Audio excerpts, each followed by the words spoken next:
up, everyone? Welcome back to Knicks in 4, where we talk everything Knicks. I'm your host, Ayers. If you're new to the channel and you're enjoying what you're watching, please feel free to like, subscribe, share a comment. We'd love to hear your thoughts. Let's get into it. So, last night, we're coming off a victory against the Toronto Raptors.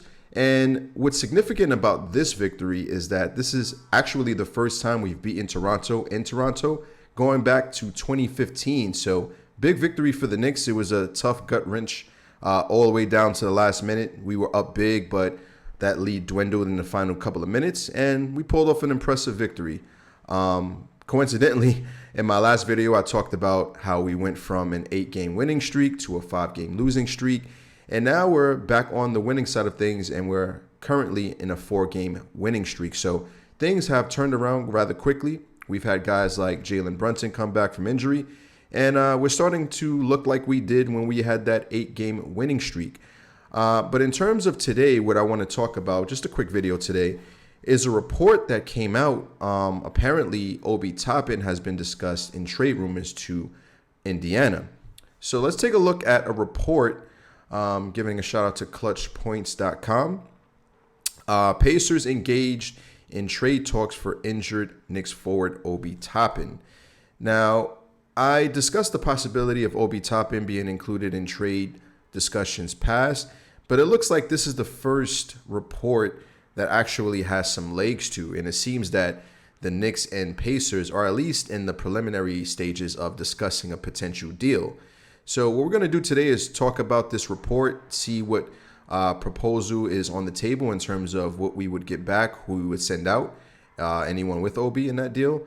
And, basically evaluate whether this would be a good decision or a bad decision. I've made comments in the past on how I feel about Obi Toppin. I think he's a guy who I would like to see grow and be a part of the future with this team.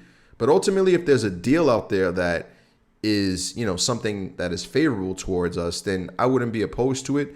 But I really like Obi Toppin a lot, and I would prefer him to stay. But let's take a look at this article is reporting. Scroll down a bit. There has been some talk between the Knicks and Pacers about Obi Toppin. He fits in Indiana, especially if they keep Turner. Obi is a rim runner. He has some toughness. He has athleticism. He needs minutes, and a team that is rebuilding with young talent like Indy is a really good match, the exec said.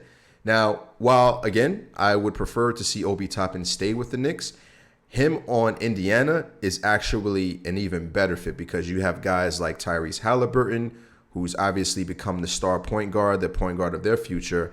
You got, the rookie and Benedict Mathurin, who I expressed interest in the past. I would have had no problem with the Knicks moving up to go get him. And it seems like at this point of the season, I think we can all agree that if the Rookie of the Year award was to be received by anyone at this point, it would be Benedict Mathurin. He is a star. You can see that in every single game that he plays.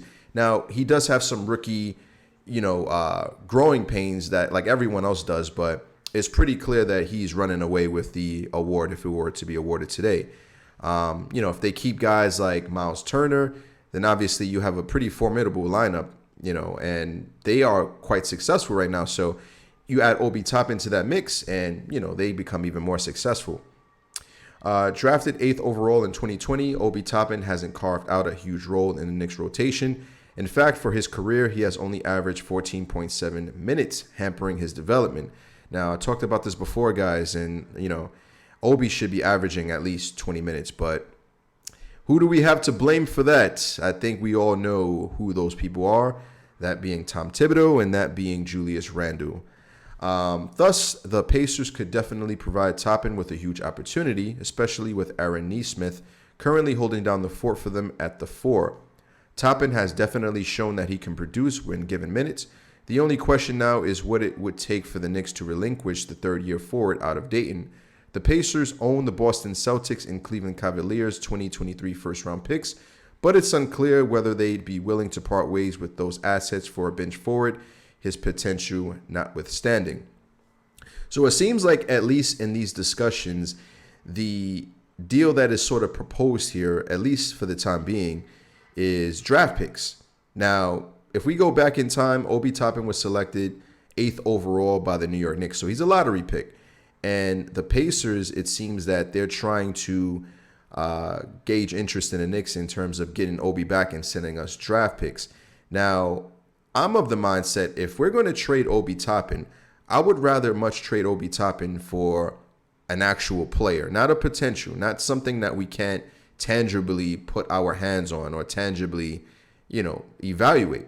We don't know what's coming out of the draft. And obviously, with the Indiana Pacers having the success that they've been having this season, those picks aren't going to be high either.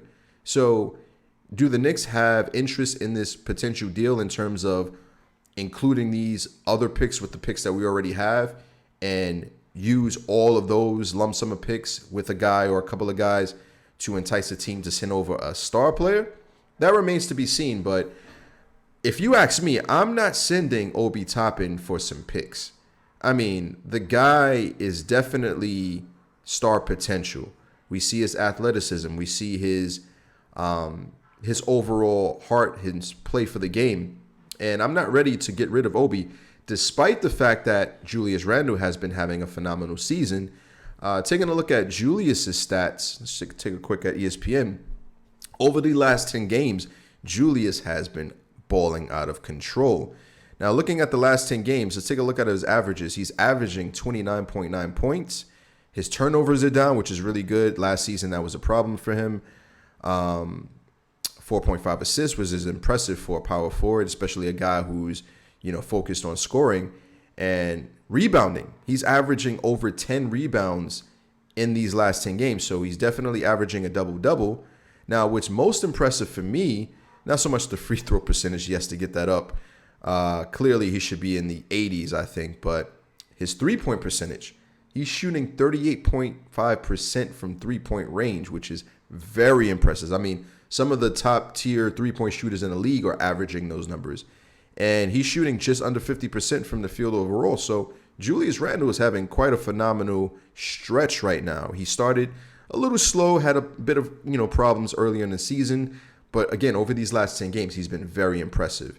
Now, is this enough evidence for the Knicks organization, the Knicks regime, and Tom Thibodeau to say, okay, last year was the anomaly season, not the MVP most improved season. Last season was an anomaly. He's back to form.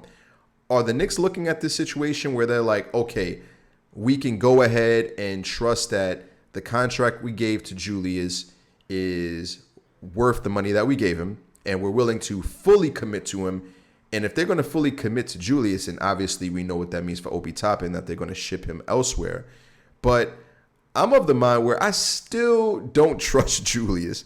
I mean, Julius is what he is, right? He can score from any angle. He can bully ball you down in the paint.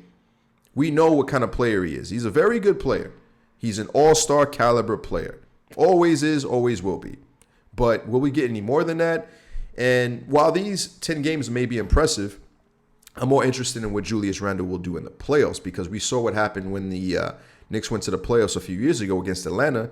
Julius Randle had his most improved player season, and when it came to the playoffs, he just shut down, or they had a game plan for him that he couldn't figure out. So while this is impressive, this stretch, I'm more interested to see what Julius Randle does in the playoffs. Now, going back to Obi Toppin, how does this correlate? Again, should we go ahead and assume that this is the Julius Randle that we can expect going forward? And if that is the case, then we're going to be obviously parting ways with Obi Toppin. But at the same time, in the same breath, I think this is a scenario that benefits us from all angles, because looking at the way Julius Randle is playing, I think teams are more interested in actually acquiring him. So if there is any, potential that we can move Julius, I think right now is actually the time where we can move him, where he has his highest value. Now, would the Knicks do that right now? Of course not, because obviously Julius Randle is going to propel us into our playoff push. We will make the playoffs. I guarantee you that, guys. Book it. I'm calling it. Whether that's as a 6 seed, which is where we currently stand in the standings, or whether that's, falling into the play-in and getting out of the play-in tournament and making it into the playoffs, I'm predicting that this Knicks team will make it to the playoffs. But again, is there a deal out there where we can possibly move Julius because he's been playing so well and his value is high? I would be more willing to do that. But in terms of the Obi Toppin deal again, so Indiana is interested in sending over picks, which is something that I'm against. But even if it were player discussion between Indiana and New York, I'm still not even interested in that because let's take a look at Indiana's roster. So you have guys like Buddy Hield, Miles Turner. I think those guys are going to be moved to a contender at some point. I don't think the Knicks have any real interest in either of those guys. Now, we had interest in Miles Turner, a little while ago, but that was before we actually invested in Mitchell Robinson. But if we're sending Obi Toppin in exchange for maybe a player or players, then obviously that player that the Knicks could potentially be interested in is Chris Duarte. Now, the Knicks were interested in Duarte coming out of the draft. And while he has had his, moments in the league, his career so far, I'm not so much impressed with his production. Now, he's a 3-and-D wing. The Knicks can always use an extra 3-and-D wing. But his production is not enough for me to validate sending over Obi Toppin in an exchange for him.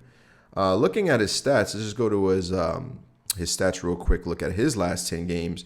So in his last 10 games, he's averaging 4.3 points. He's averaging 14.7 minutes, which is pretty much the same minutes as Obi Toppin. So the transition, if there were to be a move to be made between those two parties, it would be seamless. But look at his three-point percentage. 19% from three. That's ridiculous. 25% from the field.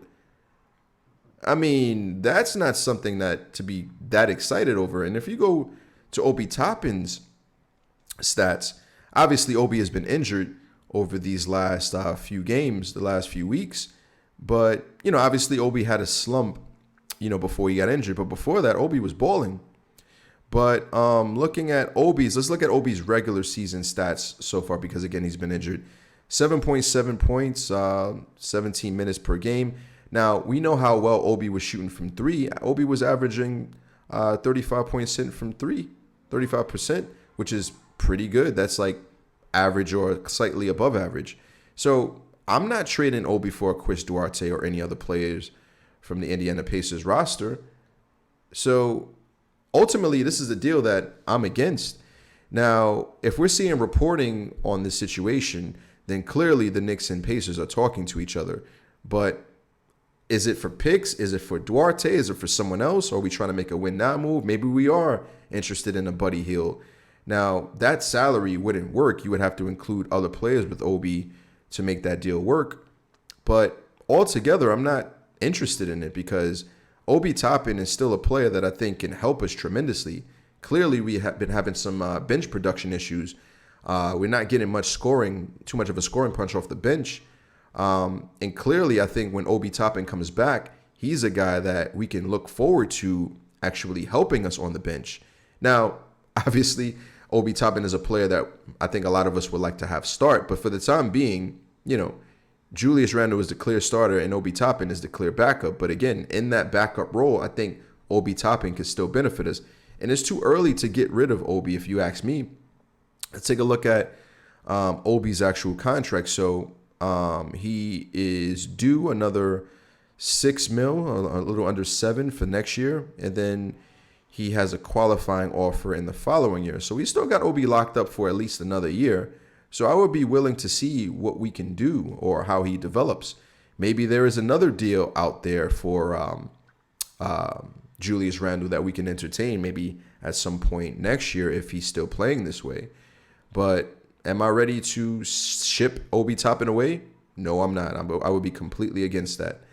But we'll see what happens. Obviously the trade deadline is coming up rather soon, so a decision is going to be made. I don't want to see Obi go. I would be extremely hurt if that would happen. But anyway, guys, let me know what you think. Do you think Obi will be ultimately traded to Indiana? Is this a deal or move that you would be in favor of? Is this something you would be against of?